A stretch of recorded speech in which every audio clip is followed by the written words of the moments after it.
To record. Well, everyone, welcome. I'm so excited today because we are starting a new segment in the Antonio Laniz Art Podcast. We have the amazing visual artist, Miriam Ximil, and I'm excited to have you today. Miriam, how are you doing? Pretty good, pretty good.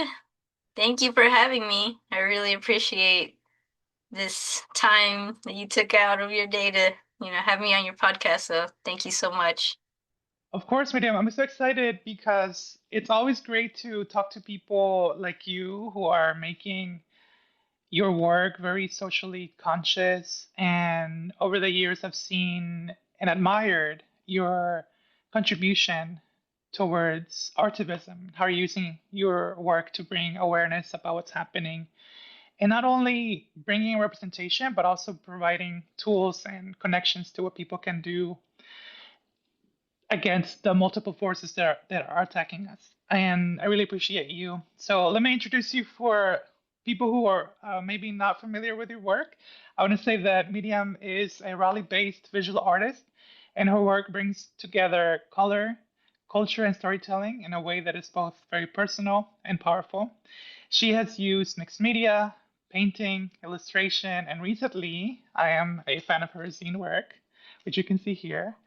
And as I was saying earlier, her work creates work around identity, heritage, and the lived experiences of Hispanic and immigrant communities in North Carolina in the Triangle area. And these stories include Miriam's own stories, which makes me very emotional because every time I see her work, it's always so I connect. I connect to what she has, to the work that she shared a year ago in the Northern Farmers Market when we exhibited together. I wish we could relive or live those times again. So, again, her work feels emotional to me, but also they feel intimate and very expressive. They're really inviting to broader conversations that are happening, specifically about memory, belonging, and immigrant rights. So, Miriam, how are you feeling today? Very great, actually. I think that, a lot of moments in life, have culminated into this moment, and I'm grateful to have met you and the other artists in our group or so yeah, I'm feeling very hopeful, and I think that I like to keep that in my back pocket each day, and it's different all the time, every day. Sometimes it's a little, sometimes it's a lot, sometimes it's like, barely clinging on, but today I'm like hopeful, 100% actually. Well, I'm, Yeah. I'm glad. I'm glad to hear. One of the reasons that I also invited you was because you are always real in what's happening and you capture that in your work. Tell us how you use your experience and the world around you to not only communicate, but also to educate and, you know, become more calm or more hopeful, which you described. I like to use my artwork, by, I guess sometimes I end up collecting other people's stories, and including my own as well. And I like to communicate those stories via like comics, short comics or illustrations. And I think one of my ways is to just make sure that other people's stories have been seen. Other people maybe that feel like they've been neglected or they don't feel seen. Maybe we don't listen, we don't hear their stories in the traditional media like television. Um, in some novels, the traditional media has kind of, especially for the Hispanic and Latino and Indigenous community, they've kind of like boxed us into a certain trope. And I like to use my art to reflect that a lot of the stories that have been told to me, from all types of all walks of life. So that way I can, because I see myself and my artistry as a vessel to communicate those stories. So yeah, that's mostly. Thank you. Of course. And Miriam, I know that people listening don't know that we had a meeting this week earlier about something else that's coming up in the fall 2026. One of the main points of that conversation was I'm honestly tired of how the media continues to not only stereotype us, but also fall into this tragedy idea about who we are as Latinx, Latina people in this country. And something that I really like about you is that you have a sense of happiness in your pieces. Why do you choose to paint our communities that way? Because I think that, well, my artwork is always, when you see it, is going to be very truthful to who I am, you know. Because for a long time, it's not that I chose darkness, but it's that I was in the dark for a long time, maybe even up to my early 20s. I came from a very abusive home, physically and mentally abusive place. And so I was used to kind of seeing the world in such a way that was very, for the most part, hopeless, maybe 90% of the time. But like I said, I always carry that like 10% like hopefulness in me, because that's something that I feel like maybe, I was born in. And all kids are born with that, I think, and over time, maybe sometimes that gets stomped out. So I always kind of felt that that wasn't me. Something in me was telling me like this is a weird way to live. Maybe other people like to live that way, but maybe not me.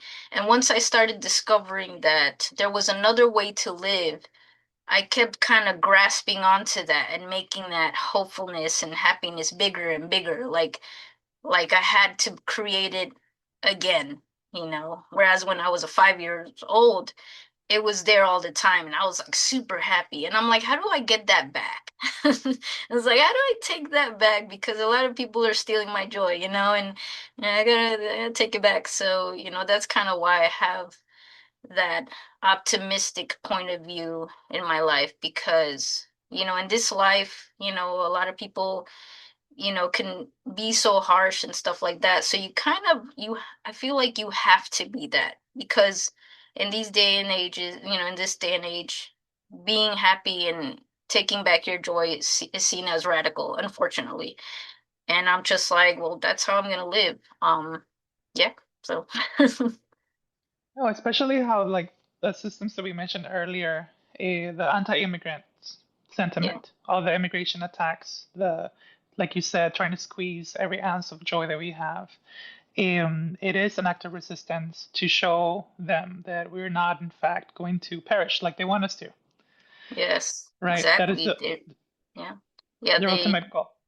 that is definitely their ultimate goal. It's a psychological thing that they're operating on, not, because they're trying to take away our opportunities or, the jobs, the asylum seeking um things and stuff. And so like, and then the last bit is like they just want to just take out our joy, so that way we're always paranoid, always feeling like we don't belong, always feeling like someone's gonna tell on us and stuff. And and that's the last thing. And if we let them have it, like they've won. And that's something that I advocate against is that like, is like, or don't let them take away our joy, because that's the last thing. Yeah. Absolutely. I really like that.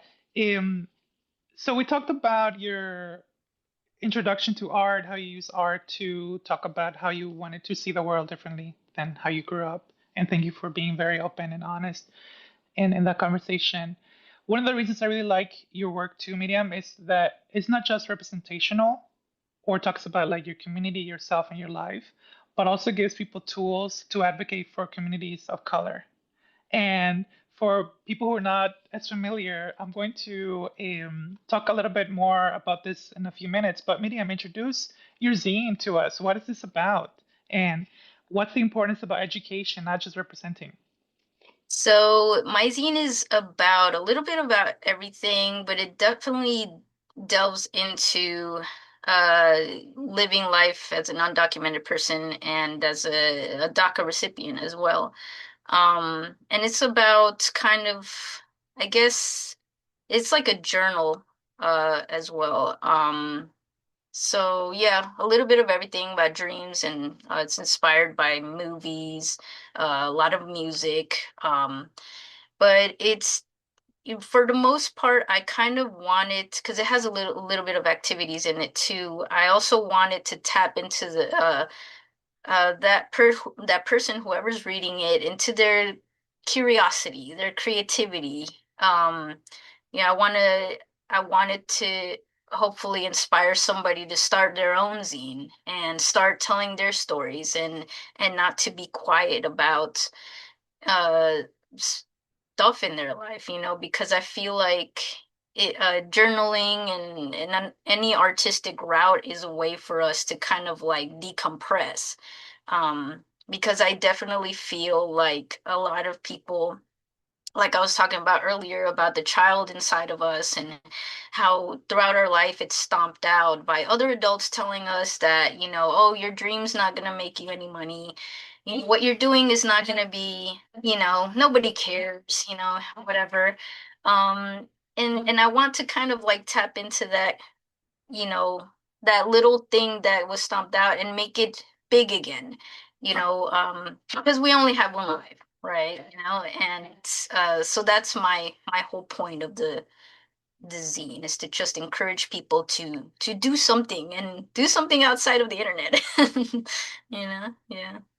Absolutely. And I want to highlight a couple of activities that you mentioned. The one that I'm really in awe is what you mentioned in your second page called Chinga la Migra, the ICE occupation in the United States, getting familiar with for-profit prisons. So again, when you mention not just represent, but do something about what's happening and bring awareness, I really like how you create one, a context of what's happening, about why people are being attacked right now, and how when people are abducted, they continue to feed this machine that you talk more about here. And I really like how you give a list of ideas in terms of what people can do to stand up or in voice their concerns against these practices. So tell us more Yeah. about page two.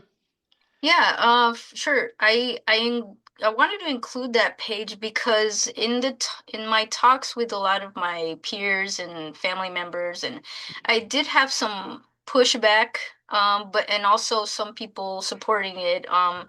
But a lot of it, the one that I was gravitated to was like, well, yeah, we know this, so what else can we do? Like, what can I do? I'm an immigrant too, and there's only so much I can do, or, that kind of sentiment. And I don't like that sentiment. Um, but I understand it because it's a very heavy thing. And growing up, I felt like a lot of the times people introduce all these problems, and you're like, well, what can I do? I'm just an individual. I'm also in debt and all that stuff, and I feel it too. But I want to emphasize the fact that we can all do something, even if you think that it's small.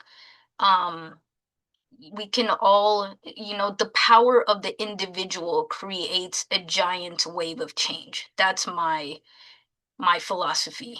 And I feel like you're not hopeless. It's not hopeless. We can print out flyers. We can, you know what? It can even be something as small as when you talk to somebody and maybe they're like in the middle or they don't know what's going on, and you tell them a fact about it without being too pushy, because you're talking to, human being, like you got to be personable.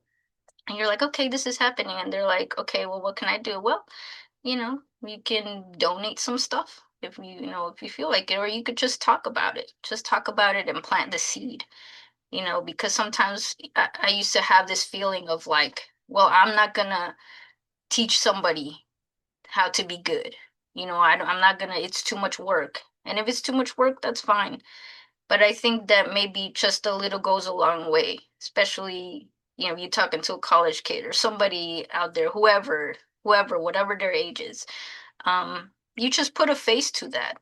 That's my thing. It's like if I run, because I've run into a lot of people that are like the complete opposite of that, but in some way or another, I planted the seed of, you know what, like look at me. Do I look like a dangerous criminally? Like it's like you've known me for a while, and I'm like, that's how we are, like we're chill people. We're people just like you. So it's like I said, even in the smallest way, you think that you might not help, you can make a big difference. So, yeah. Thank you, Miriam. I'm also passionate about not well, one, introducing and creating awareness about the issues, and I've been really grappling with this question for a few years now. How do we use art to, not like you were saying, not to convince someone else to think differently, um, but to really humanize our voice or perspective, and to really counter all those negative narratives that are impacting and are creating, more confusion, more racism, more misunderstanding. Again, I don't know if art can ever remove that, but I think that it is a way to chip away from racism. And I think that what you mentioned earlier is, no matter how small something, it can create an impact. Such as one thing that you included here, which was, again, this zine is not just printed, it has multiple components, which you have a know your rights, a card that you included as well. So Mhm. not only it's for other people who want to advocate for us and our communities, but also for communities to advocate for themselves and know their rights as well. Yeah, for sure. And that's a huge important facet that a lot of, I want to spread is that phrase knowledge is power is not just a corny phrase. It's a fact, and it's powerful, because throughout the years, we've been removed from our indigenous knowledge, from wherever we come from, whatever, you know, um, region of Latin America we're from, like there's something that was stolen from us, that knowledge, and knowledge was passed down, like, I'm from Puebla, Mexico, and the same thing, like knowledge has always been passed down, like via verbally. Um, and but at the same time, it's like they also burned our codexes and stuff. So that, when people say it's not that deep, well, actually, it really is that deep, and that's why I love spreading the knowledge that I have whenever I can, even sometimes to my own mother. Like sometimes she watches, sorry to call you out, mom. No, but it's not, it's more like she watches like she ends up getting like the AI videos or whatever. And she asked me, she's like, is this true? It's like, and I'm like, I don't know. Like, let's look it up. Like, sometimes I don't know the whole, answer, but I'm like, let's look it up. And oh, it's not real, and the whole thing about like, oh, is Trump really, like when it was first starting, it's like, oh, is Trump really gonna be the bad guy? Like, is he really gonna do that? I'm like, let's look at history, so it's like spreading knowledge is power, because a lot of folk don't know uh what goes in and out, like in their secret meetings, or like a lot of things get passed down and we're just oblivious to it. um but yeah, yeah. Absolutely, Miriam. And also, you mentioned something important about passing knowledge. And I always see some parallels between the codices that you mentioned and the zine, which is this like small format but powerful Okay. medium. Anything you'd like to say about that connection? It's I'm glad you noticed it, because I feel like a lot of my influences I try to make obvious, because I am of the, spirit that, like, if you notice that my artwork seems a certain type of way, it's most likely inspired by, like, the codices, or Vincent van Gogh, or comic book artists, like, so, and I try, that's one of my next projects that I am working on, is like creating one codice for my family tree and the people I meet because I know I learned back in the day that some I guess tribes in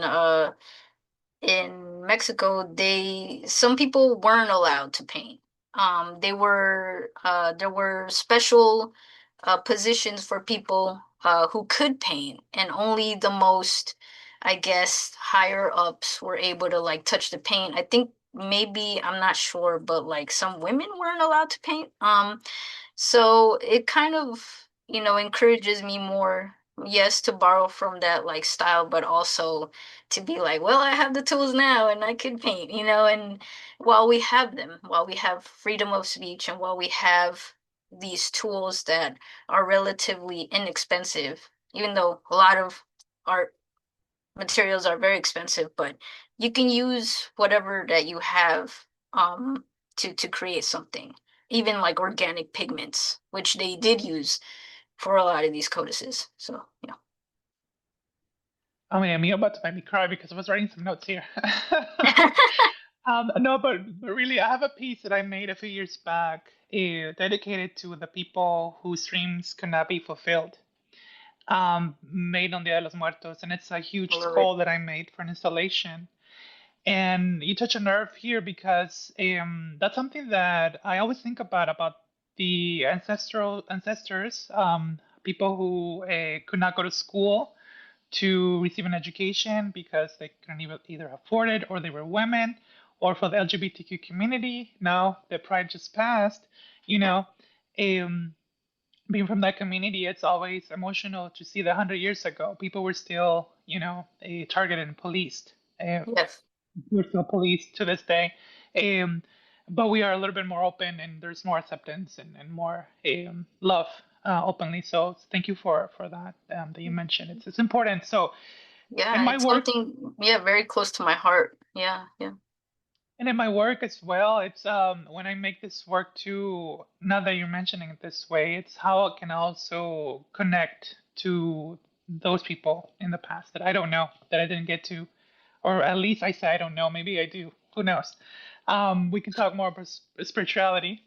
But it's an emotional point that I was not expecting to have. Anything you'd like to respond? Yeah, I definitely I love that topic in general. The ancestors topic because a lot of my awakening of my artistry and of myself was involved with the ancestors of my ancestors and loved ones who are no longer here. When I was in my early 20s, I moved to California, and I was really kind of it was a result of kind of trying to detach from my family because at the time it was very toxic. And I was still very young, and I thought I knew it all too, so I'll add that. Um, but while I was in California, to me, it seemed like a little Mexico. And as somebody undocumented, I wasn't able to travel to Mexico to actually see, how it was. And so that was kind of like a little cheat code, and I was able to see and kind of connect with my people, especially the artists that were there. They were very, very generous in introducing me to the scene and Boyle Heights and stuff like that. And I started connecting a lot with my ancestors through that. Something was pushing me to be free and to live in my truth, whatever that was, because once I started digging deeper into the layers of myself, I was like, oh, wow, I could be anything. Like, really, and so can other people. And so I reached really in the depths of me and was like, I can feel my grandmother, like my great grandmother. I could feel my great great grandmother, everybody that contributed to my cells and like myself, that spoke to me. And, I don't know them, obviously, well, maybe, they weren't perfect, but I feel like, well, I'm not perfect. And I can be somebody spreading the message for them in some type of way, whoever they were, right? Um, Especially, the ones who suffered through a lot of the messed up things that happened in Mexico. I could speak for them, and maybe like you said, those dreams that were never fulfilled for the people who had to leave their studies or had no option to study at all. It was just work, work. I carry them with me because of the traumas, the always, holding your breath and being anxious and all that stuff. Like I carry that with me too. And so in a way, art is healing as well. I'm trying to heal them like within me. So yeah, that's Well, Miriam, I think this could be a whole series, and I say this all the time when I talk to people. Um, yeah. um, and you mentioned healing. And the last Mhm. part of the zine that I like to highlight is the self-care. So not only are you giving people tools to combat these systems that are trying to eradicate us and their communities, but you also provide on page 8 a page called self-care. The world is not in balance, but you can be. Tell us more about why you thought it was important to not only, include the doom and gloom and how to fight it, but also more of the healing part that you mentioned. Because I feel like that's something that I constantly have to tell myself too.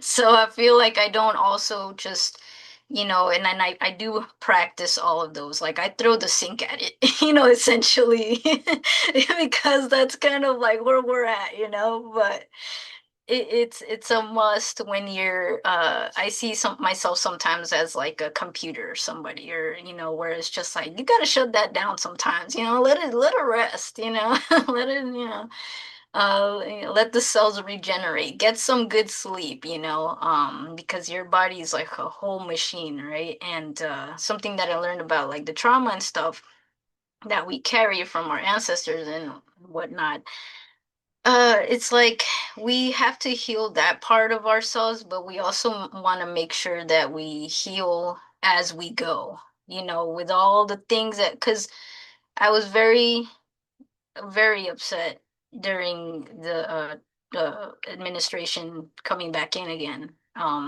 last year. And I was like, man, I'm healing. Yeah, I'm working on healing, but now I gotta do this crap too. Like I gotta go through another new trauma, on top of other traumas and heal those. But it's like it's something that I must do, and it's important to hydrate, do the basics, because even growing up, I wasn't even told about the basics. Like I drank like soda a lot and stuff like that. Like I wasn't even taught that like you shouldn't eat like cup noodles all the time, or you shouldn't like, because yeah, it's like your body is a vessel and you must protect it and take care of it. And if you're gonna continue the fight of life and the fight of like advocating and being an artist and just being a person, you got to take care of yourself, you know?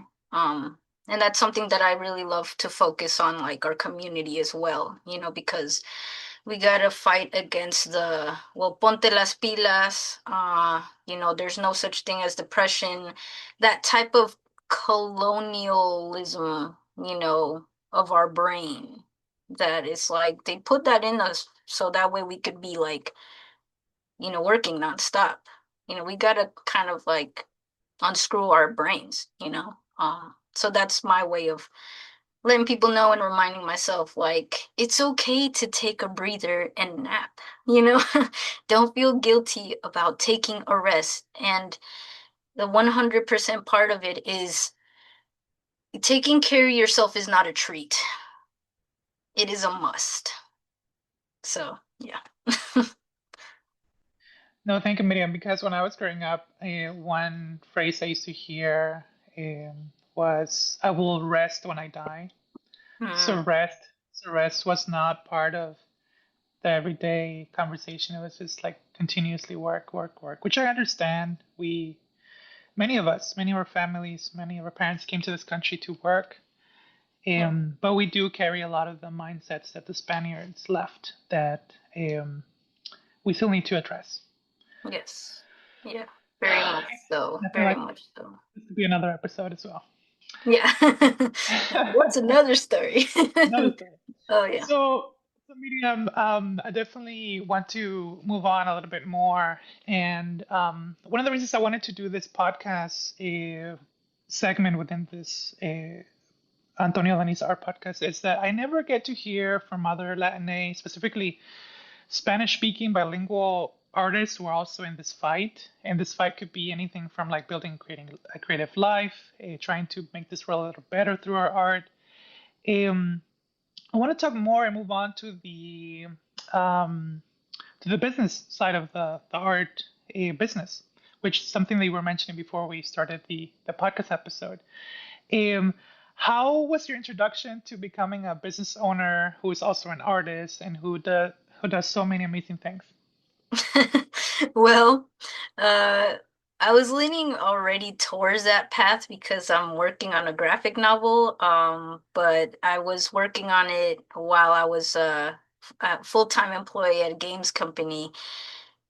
And then a layoff happened at the beginning of Trump's presidency last year. And that was the push that I didn't want because I was gonna do it anyway, but that, unfortunately, like I had to take. And so I started vending more because I did like do art markets, but it like staggered here and there. But I started doing more markets at the state fair grounds and anywhere that would have me, honestly. And a lot of it was realizing that some of them are very like predatory in terms of like the cost of them. They range somewhere above like 150, 300, and it depends. And I say predatory because some of them don't have the numbers to show for them. And I've participated in some that it's just like, man, I feel scammed, because this is like, this is crazy to be, and somebody who is not that many resources, it wouldn't be able to participate in those. And those I feel like are the voices that really need to be pushed out. Because we can be fair. I'm not saying like, oh, I'm like, I want everything free, but like, let's be fair. Um, but there are some art markets that I participated which have been a fair price and stuff like that. So I was pushed into that world full time, and I don't want to glamorize it because some people have asked like, oh, I'm thinking of going 100% full time. It's like, what do I need and blah blah blah. And it's like, one, it's like you definitely need money to make money. It's like you always hear that, but it's really true. Um, you don't need a crazy fancy setup, but you do need like to be able to talk to people or whatever. And it's a lot of brain work. It's a lot of mental work and a lot of physical work. So I definitely don't want to glamorize doing art markets outside, especially. I know I mentioned earlier that, I am realizing how harsh, m- vending outside is because my mom, she's like a tamale maker and she's sold outside. And I've gone vending with her multiple times, not 100% of the times, but I've I've been with her even when I was little. There were some scary moments in there, where you just can't post up somewhere unless you have, and then you have somebody threaten to kick you out. Like that's definitely happened to me and my mom. Like they called the cops on us and stuff, and it's just like, dang, it's like, whoa, don't need to be like very. It's just this world has like a thing against small business owners. Um, and so yeah, I want to make sure that I'm always like transparent about going into this world, but I think that it's worth it. We can make this better. It's not like this is the way that it has to be either. We can make art markets better and just make them fair and uh, make sure that we think about the vendors and people like that. But yeah, it's hard work to say the least. Yeah. So you've been in this entrepreneurship journey for about a year and a half? Yeah, a year and a half. Yeah, yeah. And that while making art in the, to sell it, it's a tough thing. I don't think a lot of people talk about having to keep creating things and, making sure that, with that little voice, it's like, will people like it? Because I really don't like to think of it like my art when I create it. A lot of the times, like 90% of the time, it'll be, do I like it? And that's what I'm focused on. And I'm already hard on myself, so but then like the 10% of it is like, I wonder if people will like it. It's like, okay. Well, and then some of it is like, I wonder if people like it enough to buy it. You know, um, and that's always like the amazing, grateful moment where I'm like, dang, like people like it enough to buy it. That's awesome. Thank you. Thank you. So yeah, it's hard to kind of like balance that. And as being a small business owner, you have to do the jack of all trades, the marketing, the moving, the booking, everything, so so yeah, it's like it's crazy out there. So I'm always fascinated with entrepreneurs, specifically artist entrepreneurs, being one myself. I like to learn from others. What are the top two things that are helping you become a stronger, more economically sustainable creative? Like, what kind of things are you learning along the way in this year and a half? Budgeting, a lot of budgeting and a lot of studying what sells well, I guess, what people gravitate to. And not just because of the numbers, but because of the why, what's going on in people's lives right now? Why do they gravitate to this certain piece? And I guess sometimes it's like, oh, that's cool that they feel the same. If I put out a happy piece, it's like that's cool that they feel the same or that connection. That's my number one thing. If when people ask me why do you do it, it's like because I'm human and I'm an animal and I want human connection, like especially at art markets, it's like it makes that worthwhile. It's the human to human connection. You're not staring at a phone and just like being like, oh, I guess I kind of know this person. It's like, no, no.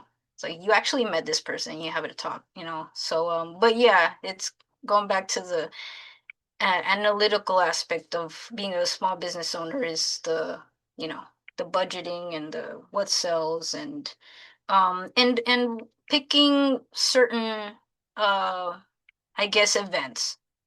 Being able to know where you would maybe fit in, because you're not gonna fit in everywhere. And it's the acceptance of like, oh yeah, well, I guess that's just not my crowd. It's like, and not everybody's gonna like what I have to say, which is, yeah, of course. Yeah. No, Miriam, thank you for that because one of the reasons that you mentioned that stand out to me is the studying our craft, but not Hmm. only studying the craft for us to create something that makes us feel well, but also something that will sell. Yeah. I did not expect that there would be a lot of work into this part of the marketing so that other people would feel enticed to clicking buy on our website Right. or Etsy or going to the local craft market. And when I started making my own art entrepreneurship, honestly, I'm going to be honest with you. I thought it was going to be just painting and drawing all the time, but it wasn't. Same. I I found that it's about 20-30%, but the remaining 70, 60, 80% is the marketing. How do we promote our work? How do we make sure that, like you were saying, that people connect to the piece? Not every print that I create sells. A few of them do. And I can talk more about the book project that I started last year. But it just it's like trying to find out what works and being patient. Yes, and definitely highlighting the patience part. Uh, a lot of the time, like when I started, I asked some questions, but I don't think I asked enough questions. And I will tell people like anytime. Ask questions.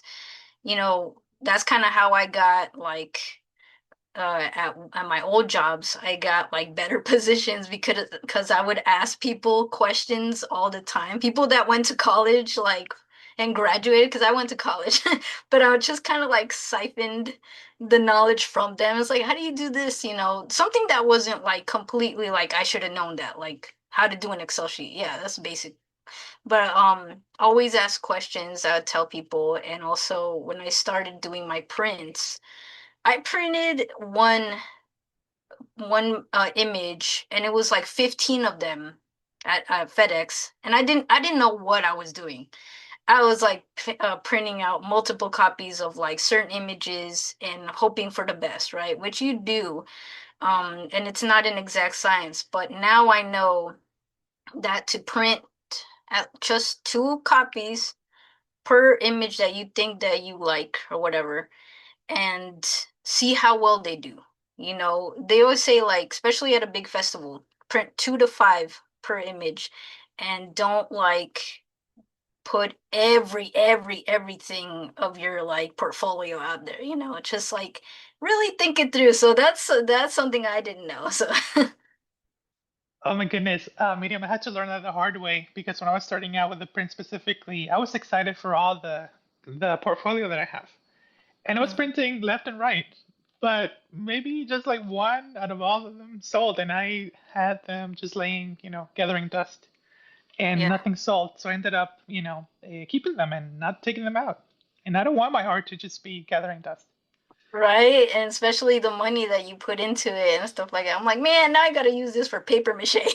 I'm just like using my hey to create other art. Yeah. That is But that is that is funny. yeah. And Miriam, one of the things I really like about your work is that the past few months, we're in July 1st, 2026. I've seen that you are so active in the market scene, selling your work, and oftentimes you have like 4 or 5 events per week. And every time, I see your post, I'm always celebrating. Um, for those of us who are not as familiar with markets, do you think that they are like a viable way of making a sustainable creative life? I will say yes. Yes, yes, yes. You just kind of have to plan accordingly. Usually the spring and fall are the best seasons because people tend to go out and it's better weather for both the vendor and the community member. But I will say that I've gotten like I'm gonna say like 98% of my income from markets. Um, because and followers too. I got like more followers from markets because they're actually real. And you can not I'm not pushy. They ask, hey, how can I follow your thingy? And usually they're the ones more likely to convert to full-time collectors because you get to have a conversation with them. You like each other's vibes and they connect through your work. So it's a win-win for both. You just out there making friends. So I definitely see so much value in being out there in the markets. Definitely a lot more than online now. Maybe it used to be 50-50 or much better back in the day, but right now, at least social media and like online sales, I heard are kind of like, unless you're a bigger brand, maybe. I mean, I don't know crazy amount of the subject, but for me personally, I make maybe one Etsy sale every, I don't know, like, and I have to push my own traffic too. That's the thing about it. They say that they advertise it, but you have to push it. And you're already paying for a listing. So it's like, yeah, so markets are the way to go. Yeah. Well, there you go, Miriam. Thank you, because that's my misconception. Because when I started, markets were not working for me, but it doesn't mean that they won't ever work. Now it's just Oh, yeah. publishing my picture book, people are liking it more and connecting. So it Yeah, wasn't like the yeah. market, it was more like Mhm. what I was producing and how people are connecting to it. Yeah, I will say that's also what I mentioned earlier is like not every crowd's going to be your crowd. And I pick my markets now a little more than I did before. Before I was just accepting any markets and any space. I remember I did a couple of these newer markets in a certain town that I don't want to say their town name, but they were very not my crowd. They had like a lot of like other type of like art, like very basic type of artwork, I would say. Sorry. And a lot of people kept skipping over me. Um, and it was just evident that like they were just not my crowd. So I was like, well, I'm just not gonna do this for now. Maybe I'll revisit and not totally give up, but for now it's not worth my time going over there. And I done another event that I didn't like, that I like to warn others about, making sure that you're not decoration for the event. And I say that because I got invited to a an event at a car parts uh car parts headquarters for a Hispanic heritage event, and they're paying everybody else to be there but the artist. And I just they're like, well, you'll get foot traffic. The foot traffic was their employees, you know. So, I that was when I first started doing the markets, and I didn't know any better, but now I know that never to really like accept that unless I'm gonna be paid for my time to drive there and my time to be there. Because I was just like glorified decoration for the event. So I won't do those. And shame on those people that did that, because it's just like you don't respect artists enough to kind of see that we put our time and effort into this. And I don't know, that was just weird. But yeah, I'm a little more picky with my markets. Especially Hispanic heritage events, or, like rock things or goth things, like anything that has to do with like my niche. Like I'm very, like I think I'll do it well over there. And so I won't do markets that are like above like $80 unless they're like a juried thing in a very well-known market that is like say like Artsplosion. Like that's one of the like Triangle's most well-known art festivals, and I think that's a really good crowd because they have different types of artists. And I think that as long as you present, like, yeah, like a good amount of your work, and you come prepared, like you'll do well. People will see your truth, so yeah, being a little more picky. Being picky, being intentional about who your audience is as well helps. Yes, yes, yes, Okay, for sure. awesome. So, Miriam, we're about to finish and conclude this episode. Anything you'd like to share that we didn't have a chance to talk about? Well, there's a lot that we didn't have a chance to talk about now, but no, I just I like the that we highlighted the zine, and it's one of my, I gotta mention, one of my newest kind of like um uh I guess rabbit holes that I've gone into in like my mediums, because I used to do them a lot when I was a kid, and me and my cousin used to like collaborate in creating some like Winnie the Pooh like fan fiction back then and stuff, and some zines. But now I've returned to them, and they're sort of like a journal, and everything in it is made by me. Um uh Even the stickers and stuff like that. So I just kind of want to encourage people to just like get into zining, and because unfortunately it's become kind of like well, I'll say that it's good for putting free speech in it. And while we have it, it's good to just take advantage of that. And it's like it's like you'll become an automatic published author when you do, because it takes the red tape out of publishing, and it's just you know, putting it out there. No waiting for anybody to do it. You just do it. So, yeah. Absolutely. The freedom of the zine, and also wanted to highlight a few of the freebies that I got, including this La Yep. Luna Loteria Yeah, card. I felt like it was you. I don't know why. I was like, I was like, I like Thank it. you.